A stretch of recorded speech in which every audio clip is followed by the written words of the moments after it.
Bonjour à vous, mes hockey fans, et bienvenue à un autre preview pour ce qui est des séries éliminatoires 2024 de la LNH. Et cette fois-ci, on s'attaque à la finale de la conférence de l'Est qui opposera les Rangers de New York aux Panthers de la Floride. On est en terrain inconnu puisque même si dans un certain cas, on a une équipe un peu plus jeune, on a déjà été en finale de conférence. Alors, ces deux organisations qui sont des organisations qui ont bien performé en saison régulière, qui ont à peu près le même parcours au niveau des séries éliminatoires. Dans le cas des Rangers de New York, on a fait une bouchée des Capitals de Washington, 4-0 en première ronde. Par la suite, 4-2 pour ce qui est de la deuxième ronde du côté des Rangers contre les Hurricanes de la Caroline. C'est un... Moi, écoutez, je croyais quand même. J'avais misé sur les Capitals, pas les Capitals, j'avais misé sur les Hurricanes contre les Rangers. Et dans le cas des Hurricanes, moi je me suis dit, écoute, les Rangers ont gagné leurs 4 premiers matchs. Paf, fini. Après ça, ils en ont gagné 3. Fait que là, on a brisé le cycle du côté des Hurricanes. J'y croyais. Et ça l'aurait pu. Ça l'aurait pu, mais finalement non. On a terminé ça 4-2 contre les Hurricanes de la Caroline. Du côté des Rangers de New York, on a une belle équipe, honnêtement. C'est une équipe qui a beaucoup de profondeur et beaucoup de talent offensivement. Ça, c'est très intéressant du côté des Rangers de New York. Et on a un gardien de but qui est en train de connaître des séries éliminatoires exceptionnelles. Donc, comme je vous disais, c'est un parcours à peu près similaire. Donc, on a sorti en 4 les Capitals en première ronde. Par la suite, on a sorti en 6 les Hurricanes du côté des Rangers. Alors que du côté des Panthers de la Floride, on a sorti quand même en 5, peut-être pas en 4, mais tu sais, en 5. Le Lightning de Tampa Bay, puis par la suite, ben, on a sorti en 6 les Bruins de Boston. Fait qu'on a des séries à peu près similaires. Les statistiques overall sont peut-être un petit peu à l'avantage d'une équipe sur l'autre, mais c'est pas nécessairement très catastrophique. Alors, on devrait avoir une bonne finale de l'Est parce que on a deux équipes qui ont connu les finales de conférence il y a de cela pas si longtemps, avec un corps qui était le même. Et puis sinon, ben, on a fait à peu près des performances similaires en séries éliminatoires. Fait que, bref, ça devrait nous donner une belle finale de l'Est. Et c'est là où, normalement, on ne devrait pas avoir une belle finale de l'Est, selon les gens qui défendent vraiment mordicus la fameuse structure 8 contre 1 en séries éliminatoires. Mais tu sais, si tu regardes ça, là, même les Panthers en première ronde, là, ça jouait du coude là, contre le Lightning de Tampa Bay. C'était violent comme série. Ça a été plus soft contre les Capitals, là, mais eux autres contre le Lightning, là, c'était quelque chose. Fait que moi, en tout cas, moi, je trouve que ça donne des bonnes séries éliminatoires, la structure comme ça. On a les champions de la division métropolitaine, champions de la division Atlantique. C'est premier métropolitain contre premier Atlantique en plus. Fait que c'est ça. Je trouve que ça donne une belle finale de l'Est. C'est le message que j'avais à dire. Somme toute. Alors, depuis le début des séries éliminatoires du côté des Rangers de New York, on a une moyenne de buts marqués de 3,50 par opposition à 3,55 du côté des Panthers de la Floride. Je donne pas vraiment un avantage à un ou à l'autre. Une moyenne de buts encaissés de 2,60 du côté des Rangers, 2,45 du côté des Panthers de la Floride. Encore là, léger avantage. Un léger avantage du côté de la Floride. Un avantage numérique à 31,4% du côté des Rangers, 22% du côté des Panthers. Donc, clair avantage du côté des Rangers. Et par la suite, un désavantage numérique à 89,5% du côté des Rangers de New York. C'est quand même très fort. 89,5, damn. Et 86,1 du côté des Panthers de la Floride. Donc, avantage pour ce qui est des unités spéciales du côté des Rangers sur les Panthers. Mais sinon, somme toute, 2,45, 2,60 à la limite, là, mais sinon 3,55, 3,50, c'est à peu près la même affaire. Puis en plus, les Rangers, il faut se dire, là, on a joué contre une organisation qui était très solide défensivement. Quoique, on a joué contre une équipe qui est très ordonnée, les Bruins de Boston, là, contre les Panthers. Fait qu'on, bon, bref, tout ça pour dire qu'on est à peu près similaire pour ce qui est des statistiques générales et pour ce qui est des unités spéciales. Avantage Rangers. Les 5 meilleurs pointeurs du côté des Rangers de New York sont Crowcheck en 10 matchs. Il a 6 buts, 8 passes pour 14 points quand même. 6 buts, c'est très bon. Par la suite, le deuxième meilleur pointeur est Mika Zibanejad avec 10 matchs. Il a 3 buts, 11 passes pour 14 points. Artemi Panarin, 10 buts, 10 matchs, 4 buts, 7 passes pour 11 points. Chris Kreider, 10 matchs, 7 buts, 3 passes pour 10 points. Et finalement, Alexis Lafrenière, ça va très bien du côté d'Alexis Lafrenière.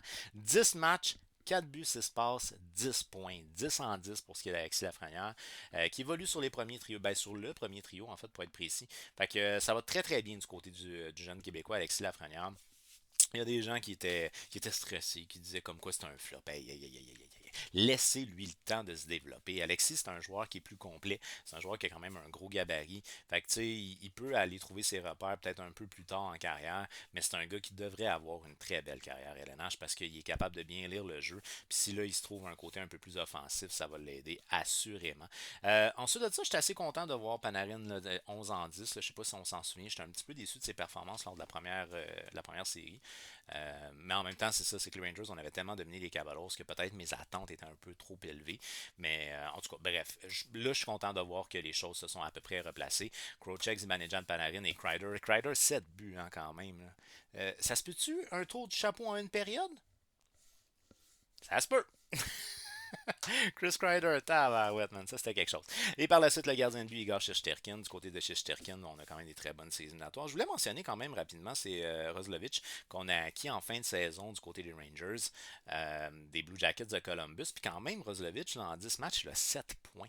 Alors, on a un impact intéressant là, du côté de Roslovic pour ce qui est des Rangers de New York. Et d'ailleurs, si je ne fais pas erreur, je crois que Blake Wheeler devrait revenir au jeu. Un joueur qui a beaucoup d'expérience, qui a un côté offensif certain, qui va rajouter de la profondeur encore là à cette organisation-là, qui en a quand même déjà pas mal. Là, c'est une organisation qui va bien. Igor Shesterkin, depuis le début des séries éliminatoires, c'est 10 matchs, une moyenne de 2,40 et une efficacité à 923. Ça va très très bien du côté de Igor Shesterkin, mais soyons honnêtes, moi, je ne qualifie pas qu'il a affronté une grande puissance offensive encore. Et je pense que les Panthers vont donner plus de fil à retordre à Igor Shesterkin que ce qu'on a vu dans les deux séries précédentes. Je peux me tromper, mais c'est ce que je pense. D'ailleurs, au moment de tourner pour l'instant, là, la série de l'Ouest entre les Canucks et les Oilers n'est toujours pas terminée au moment de tourner. Mais il en reste pas moins que j'avais 7 en 8 pour mes prédictions au premier tour.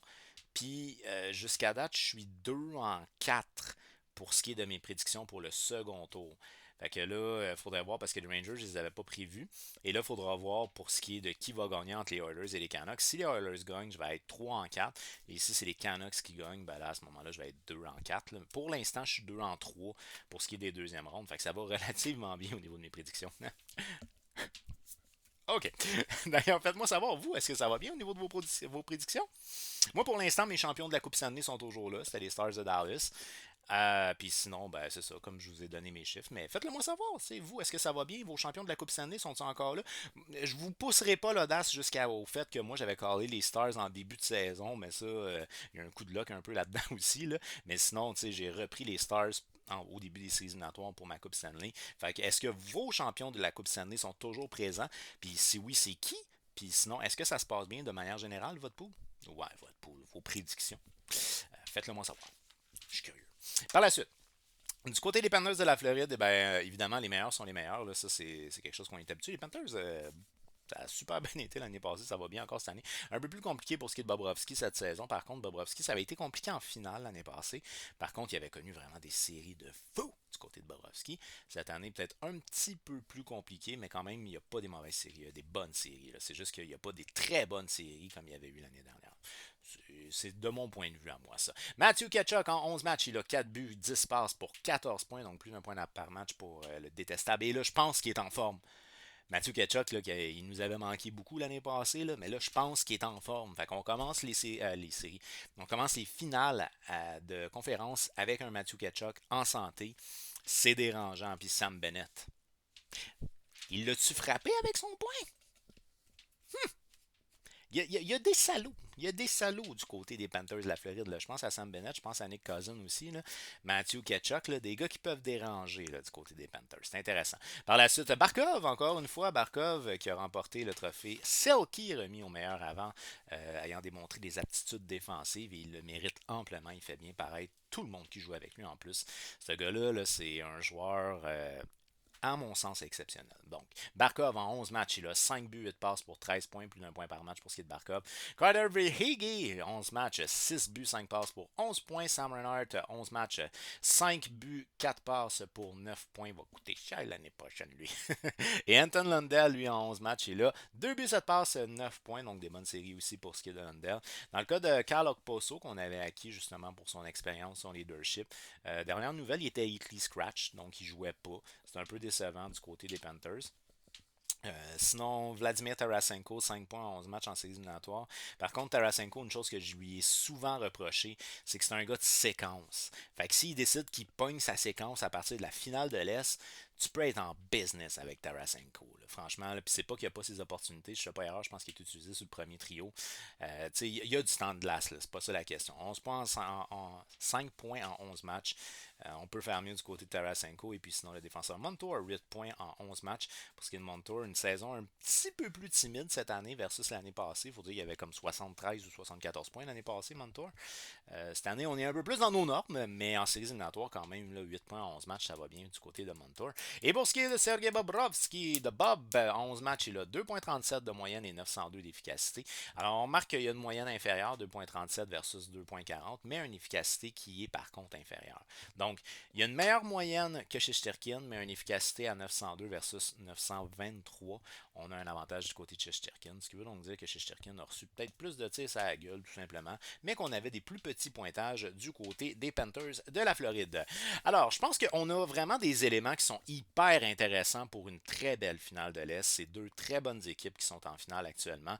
Et puis, du côté des Rangers, on a de la profondeur avec du caractère offensif, alors que du côté des Panthers, moi je trouve qu'on a de la profondeur pour frapper puis déranger.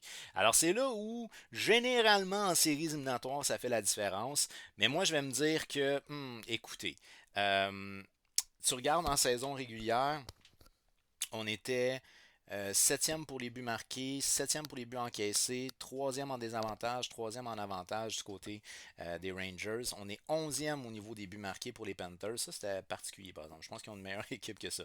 Premier au niveau défensif, 2,41. Huitième en avantage numérique, sixième en désavantage numérique. Fait, du côté des Panthers, là, je pense que offensivement, on a quand même quelque chose d'intéressant, mais on repose beaucoup sur notre gardien défensivement.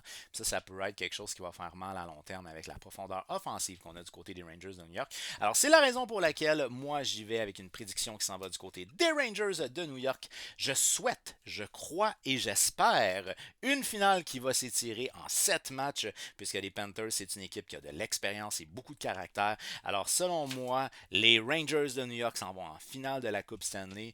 Malheureusement pour les Panthers, ça sera l'année prochaine. Alors, d'après toi, qui va remporter cette série finale-là? Est-ce que les Panthers retournent en finale de la Coupe Stanley ou est-ce que les Rangers cette année vont avoir le dessus? Eh bien, faites-le moi savoir au travers des commentaires. On n'oublie pas, on fait un petit j'aime, partage la vidéo pour qu'on soit un maximum de hockey fans. On s'abonne, active la petite cloche parce qu'il y a d'autres previews qui s'en viennent pour les séries éliminatoires 2024 de la LNH. Sur ce, je te dis un grand merci d'avoir regardé ma vidéo. On se revoit très bientôt.